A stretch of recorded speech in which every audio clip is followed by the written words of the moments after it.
بسم الله الرحمن الرحيم.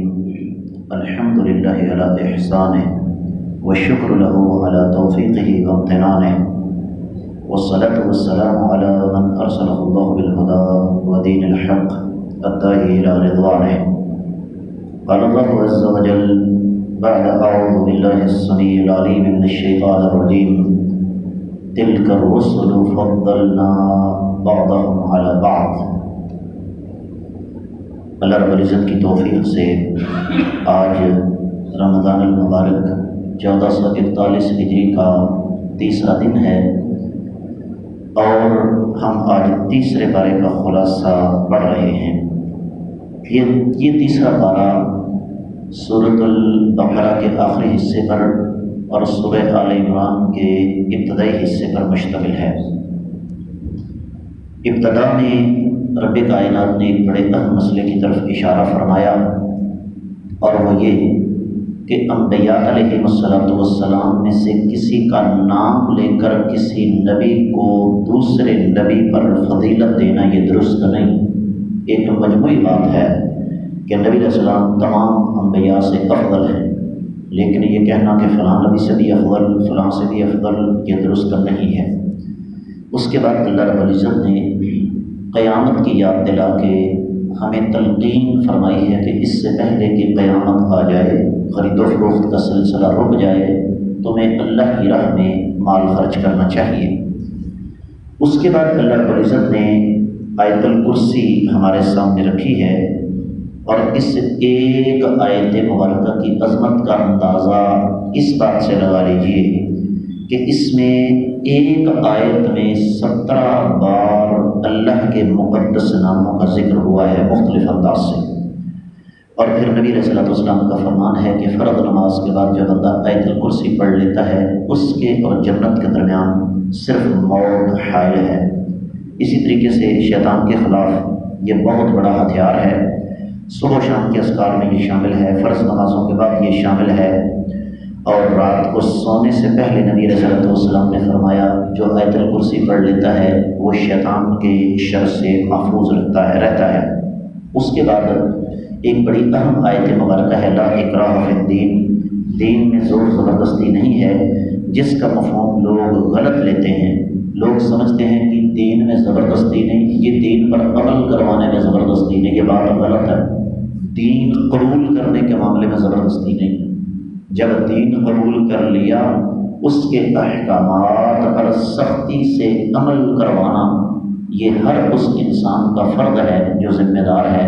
میں اگر اپنے گھر کا ذمہ دار ہوں میں دین پر سختی سے عمل کروں۔ ایک حکمران اگر ملک کا ذمہ دار ہے وہ اپنے ملک کے لوگوں کو سختی سے دین پر عمل کروا سکتا ہے۔ اس کے بعد اللہ تعالیٰ نے سیدنا ابراہیم علیہ السلام اور نمرود کے مناظرے کا تذکرہ کیا، جس میں نمرود کو شکست فاش ہوئی۔ پھر اللہ تعالیٰ نے سیدنا عزیر علیہ السلام کا تذکرہ فرمایا ہے۔ معروف روایت یہی ہے کہ وہ سیدنا عزیر علیہ السلام تھے، ایک بستی کے پاس سے گزرے، تباہ و برباد ہو چکی تھی۔ دل میں ایک بات آئی اللہ تعالیٰ اس کو کیسے زندہ کریں گے؟ اللہ نے 100 سال تک نیند عطا فرما دی، پھر اٹھایا اور کہا کہ بتاؤ کتنی دیر سوئے؟ کہا جی 1 دن یا دن کا مجھے حصہ۔ فرمایا 100 سال تک سوئے رہے ہو، دیکھو تمہارا کھانا ابھی تک خراب نہیں ہوا، لیکن تمہارا گدھا مر چکا ہے، اس کی ہڈیاں گل سڑ چکی ہیں، ہم اسے کیسے زندہ کرتے ہیں؟ اسی طریقے سے ابراہیم علیہ السلام کا واقعہ اللہ نے بیان فرمایا ہے کہ اللہ رب العزت نے جب ابراہیم علیہ السلام کو نبوت دی تو دل میں ایک بات آئی اللہ مردوں کو کیسے زندہ کرتے ہو؟ فرمایا 4 پرندے پکڑو، ان کے چھوٹے چھوٹے ٹکڑے کر کے مختلف پہاڑوں پر پھیلا دو، اور اس کے بعد ان کو آواز دو، وہ زندہ ہو کر آ جائیں گے۔ اللہ تعالیٰ اسی طرح مردوں کو زندہ کرتے ہیں۔ پھر اسی طریقے سے اللہ رب العزت نے صدقہ و خیرات کی فضیلت بیان فرمائی ہے کہ صدقہ جو ہے وہ کس قدر عظمت والی چیز ہے۔ رب کائنات قرآن مجید میں ارشاد فرماتے ہیں کہ ایک نیکی جو ہے وہ کم از کم 700 گنا تک بڑھ سکتی ہے، اس سے زیادہ بھی اس کا اجر زیادہ ہو جاتا ہے۔ اس کے بعد اللہ مالک العالم رب الجلال والاکرام نے صدقہ کے آداب بتائے ہیں کہ اللہ کی خوشنودی کے لیے ہونا چاہیے، صدقہ کر کے احسان نہ جتلایا جائے، دل کی خوشی کے ساتھ صدقہ دیا جائے، اور مال ان لوگوں کو نہ دیا جائے جو صرف آپ کے دروازے پر مانگنے کے لیے آتے ہیں، بلکہ حقداروں کو خود تلاش کیا جائے۔ شیطان کی چال سے خبردار رہا جائے کہ تم اگر مال اللہ کی راہ میں صدقہ کرو گے تو فقیر ہو جاؤ گے۔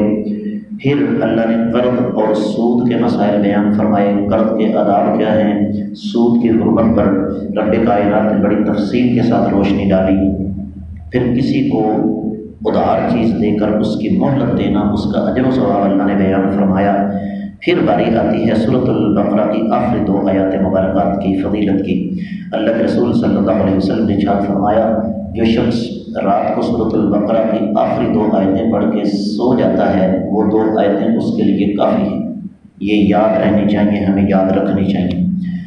پھر اسی طریقے سے نبی کریم صلی اللہ علیہ وسلم کا فرمان ہے کہ رب کائنات نے زمین و آسمان کو پیدا کرنے سے پہلے 2000 سال پہلے ایک کتاب لکھی، اور اس کتاب میں خاص طور پر یہ سورۃ البقرہ کی آخری 2 آیتیں اللہ نے نقل فرمائیں اور فرمایا، جس گھر میں 3 راتیں یہ مسلسل پڑھ لی جائیں، شیطان اس گھر کے قریب نہیں آتا۔ تو سورۃ البقرہ کی آخری 2 آیتیں، اور اس کے بعد آخری سے پہلی آیت مبارکہ میں اللہ تعالیٰ نے ایمان کے تمام اجزاء کا تذکرہ فرمایا ہے۔ اسلام کے 2 اصول اللہ نے بیان فرمائے۔ پہلا اصول تو یہ ہے کہ اللہ تعالیٰ کا ہر حکم وہ انسانی استطاعت کے مطابق ہے، انسان اس حکم کی بجا آوری کر سکتا ہے۔ جو لوگ کہتے ہیں ہم اسلام پر عمل نہیں کر سکتے، جھوٹ بولتے ہیں، غلط کہتے ہیں، اس سے کہیں زیادہ سخت کام وہ کر لیتے ہیں لیکن دین پر عمل نہیں کرتے۔ دوسرا اصول یہ ہے کہ اسلام میں گرفت صرف اس شخص کی ہے جس نے قصداً جان بوجھ کر غلطی کی، اگر بھول چوک ہو گئی تو اللہ تعالیٰ معاف فرمانے والے ہیں۔ اس کے بعد آتی ہے سورہ آل عمران۔ سورہ آل عمران قرآن مجید میں سورۃ البقرہ کے بعد سب سے بڑی سورہ مبارکہ ہے، اور اس کا نام آل عمران، آل کا معنی بیوی، بچے، جاننے والے، ماننے والے، چہنے والے، سب آل میں آ جاتے ہیں۔ عمران اصل میں عیسیٰ علیہ السلام کے نانا کا نام تھا، اور اسی طریقے سے عمران 2 ہیں، ایک عیسیٰ علیہ السلام کے نانا ہے اور دوسرے سیدنا یحییٰ علیہ السلام کے نانا ہیں، دونوں کا نام عمران ہے۔ اور یہاں پر ان دونوں عمرانوں کے آگے جو سلسلہ ان کے یعنی ان کی جو اولاد آگے ہے اس کا تذکرہ رب کائنات نے فرمایا۔ اصل بات یہ ہے کہ نجران کے لوگ عیسائی مذہب کے پیروکار تھے۔ جب اسلام پھیلا تو ان کا ایک وفد علماء کا نبی علیہ السلام کے پاس آیا، بحث و مباحثہ کی شکل میں گفتگو کی۔ جب اللہ کے رسول صلی اللہ علیہ وسلم کے ساتھ جب گفتگو شروع ہوئی تو رب کائنات نے اپنے آقا علیہ السلام پر یہ سورہ آل عمران جو ہے وہ نازل فرما دی، اور اتنی وضاحت کے ساتھ ان کے سامنے سابقہ انبیاء، خاص طور پر عیسیٰ علیہ السلام، یحییٰ علیہ السلام، زکریا علیہ السلام کی داستان بیان کی کہ ان کے پاس تسلیم کرنے کے علاوہ کوئی اور چارہ کار نہیں تھا۔ اسی طریقے سے اس سورہ مبارکہ میں اللہ تعالیٰ نے متشابہات سے بچنے کا حکم دیا ہے۔ متشابہ سے مراد یہ ہے شک والی بات۔ لوگ 2 قسم کے ہیں، ایک طبقہ وہ ہے جو قرآن و حدیث کا حکم آئے تو مان لیتا ہے، دوسرا طبقہ وہ ہے جو فارغ ہے صرف اعتراض کرنے کے لیے۔ آپ نے کئی لوگ دیکھے ہوں گے، نماز نہیں پڑھنی، روزہ نہیں رکھنا، دین پر عمل نہیں کرنا، لیکن بیٹھ جائیں کہ جی بتائیے ذرا سیدنا علی اور سیدنا معاویہ کی جنگ آپس میں کیوں ہوئی؟ کیا دنیا میں اس کے علاوہ اور کوئی مسئلہ نہیں؟ تو اللہ تعالیٰ نے یہاں پر ایسی چیزوں سے منع فرمایا ہے۔ پھر اسی طریقے سے اللہ تعالیٰ نے یہاں پر عیسائیوں کو اسلام کی دعوت دینے کا حکم دیا 19ویں آیت مبارکہ میں، اور پھر 20ویں آیت مبارکہ میں اللہ تعالیٰ نے کائنات کے امام صلی اللہ علیہ وسلم کو یہ سمجھایا کہ آپ نے ان عیسائیوں کے ساتھ پیش کیسے آنا ہے۔ اللہ رب العزت نے اس کے بعد 26ویں آیت مبارکہ میں بتا دیا کہ تمام کی تمام بادشاہیاں اللہ کے پاس ہیں، مختار کل صرف اللہ ہے، اللہ کے سوا کسی کے پاس یہ طاقت نہیں ہے۔ رب کائنات نے 28ویں آیت مبارکہ میں یہودیوں اور عیسائیوں کا آپس میں تعلق ہے وہ بیان کیا اسلام کے خلاف۔ اللہ رب العزت نے پھر عیسائیوں کے عقائد بیان فرمائے، رب کائنات نے 31ویں اور 32ویں آیت مبارکہ میں عقیدے کا ایک بنیادی مسئلہ بیان فرما دیا کہ اگر رب کائنات کی محبت چاہیے تو اس کے لیے صرف ایک راستہ ہے، اور وہ ہے محمد رسول اللہ صلی اللہ علیہ وسلم کی اتباع اور پیروی، اس کے علاوہ کوئی اور راستہ نہیں ہے۔ اللہ رب العزت نے پھر ایک بڑا عظیم واقعہ بیان فرمایا کہ سیدہ مریم جب پیدا نہیں ہوئی تھیں تو ان کی والدہ نے نظر مانی تھی کہ میرا یہ آنے والا بچہ جو ہے وہ اللہ کی راہ میں وقف ہوگا۔ بچی پیدا ہوئی، بنی اسرائیل آپس میں جھگڑے، اس کی کفالت کون کرے گا؟ تو برا نکلا ان کے خالد سیدنا زکریا علیہ السلام کے نام۔ تو سیدنا زکریا علیہ السلام کیا کرتے؟ اپنی عبادت گاہ میں بند کر کے سیدہ مریم کو جاتے، جب واپس آتے تو بغیر موسم کے پھل ان کے سامنے پڑے ہوتے۔ تو پوچھا کہ اے مریم یہ کہاں سے آئے؟ تو فرمایا یہ اللہ کی طرف سے۔ فوراً اللہ کے حضور سجدے میں گر گئے، کہا یا اللہ میں بوڑھا ہوں تو بڑھاپے میں اولاد تو مل نہیں سکتی، لیکن آپ مریم کو بغیر موسم کے پھل دے سکتے ہو تو مجھے بھی دے سکتے ہو۔ اللہ نے بڑھاپے میں سیدنا یحییٰ علیہ السلام عطا فرمائے جو بعد میں نبی بنے۔ اس کے بعد اللہ تعالیٰ نے سیدنا عیسیٰ علیہ السلام کے معجزات کا تذکرہ فرمایا کہ اللہ رب العزت نے ان کو جو معجزات دیے ان کی نوعیت کیا تھی، اور معجزے میں نبی کا اپنا کوئی کمال نہیں ہوتا۔ یہی وجہ ہے کہ قدم قدم پر ایک ہی بات عیسیٰ علیہ السلام فرماتے رہے، بِإِذْنِ اللَّهِ بِإِذْنِ اللَّهِ، میں کوڑ کے مریضوں کو درست کرتا ہوں تو اللہ کے حکم سے، اگر میں اندھے کو ٹھیک کرتا ہوں تو اللہ کے حکم سے، مردوں کو زندہ کرتا ہوں تو تب بھی اللہ کے حکم سے۔ 64ویں آیت مبارکہ میں اللہ رب العزت نے تمام اہل کتاب کو بلکہ ساری انسانیت کو نقطۂ توحید پر جمع ہونے کا سبق دیا ہے، پیغام دیا ہے، دعوت دی ہے، اور یہ واحد نقطہ ہے جس پر ساری دنیا جمع ہو سکتی ہے۔ اللہ رب العزت نے اس کے بعد ایک مباہلے کا ذکر کیا کہ اے نبی صلی اللہ علیہ وسلم ان کو مباہلے کی دعوت دیجیے کہ آؤ بیٹھ کر بات کر لیتے ہیں۔ اس کے بعد اللہ رب العزت نے سیدنا ابراہیم علیہ السلام کی ملت کا تذکرہ فرمایا کہ اصل میں ابراہیم علیہ السلام کے دین پر ہے کون، اور ابراہیم علیہ السلام کے دین پر اصل میں وہ لوگ ہیں جو صرف اللہ کی توحید پر چلتے ہیں۔ جس کے عقیدے میں شرک ہے وہ نبی علیہ السلام کے پہلے کے دور کا آدمی ہو، نبی علیہ السلام کے دور کا ہو، آج کا دور کا ہو، ان کا ابراہیم علیہ السلام کے ساتھ تعلق واسطہ نہیں ہے۔ کیوں نہیں ہے؟ اس لیے کہ ابراہیم علیہ السلام اللہ کی زمین پر توحید کے سب سے بڑے پرچار کرنے والے تھے۔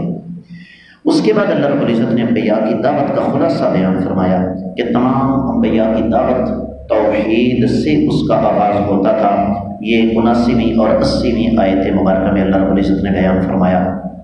پھر رب کائنات نے انسانیت کے سامنے ایک اور بات رکھی کہ سیدنا عیسیٰ علیہ السلام نے کائنات کے امام صلی اللہ علیہ وسلم کی اس دنیا میں آمد کی خوشخبری سنائی تھی۔ اس کا مطلب کیا ہوا کہ عیسائی اگر اصل عیسائیت کو لیں تو نبی علیہ السلام کو ماننے بغیر ان کے پاس کوئی چارہ کار نہیں ہے۔ اللہ رب العزت نے اس کے بعد اس بات کا واضح طور پر اعلان فرما دیا کہ دین اسلام کے علاوہ کوئی اور دین اس دنیا میں نہیں چل سکتا۔ نبی علیہ السلام کی حدیث بھی ہے، فرمایا اگر کسی یہودی یا عیسائی کو میرے بارے میں پتہ چل جاتا ہے کہ نبی علیہ السلام مبعوث ہو گئے ہیں، پھر وہ مجھ پر ایمان نہیں لاتا تو وہ جہنم میں جائے گا۔ اس سے اس عقیدے کی نفی ہو جاتی ہے، وہ جی سارے ہی صحیح ہیں۔ صحیح صرف وہ ہے جو قرآن و حدیث کے راستے پر چلتا ہے۔ اور اختتام پر رب کائنات نے پھر کافروں کا انجام بیان فرما دیا کہ وہ لوگ جو ایمان لانے کے بعد کفر کی طرف چلے گئے، پھر کفر میں زیادہ ہو گئے، ان کی توبہ اللہ تعالیٰ کبھی قبول نہیں کریں گے۔ دوسرے لفظوں میں آخرت میں نجات کے لیے دین اسلام کو سچے دل سے قبول کیے بغیر چارہ کار نہیں ہے۔ اس کے ساتھ ہی اس پارے کا خلاصہ بھی مکمل ہوتا ہے۔ اللہ نے چاہا تو کل ہم انشاءاللہ اگلا پارہ پڑھیں۔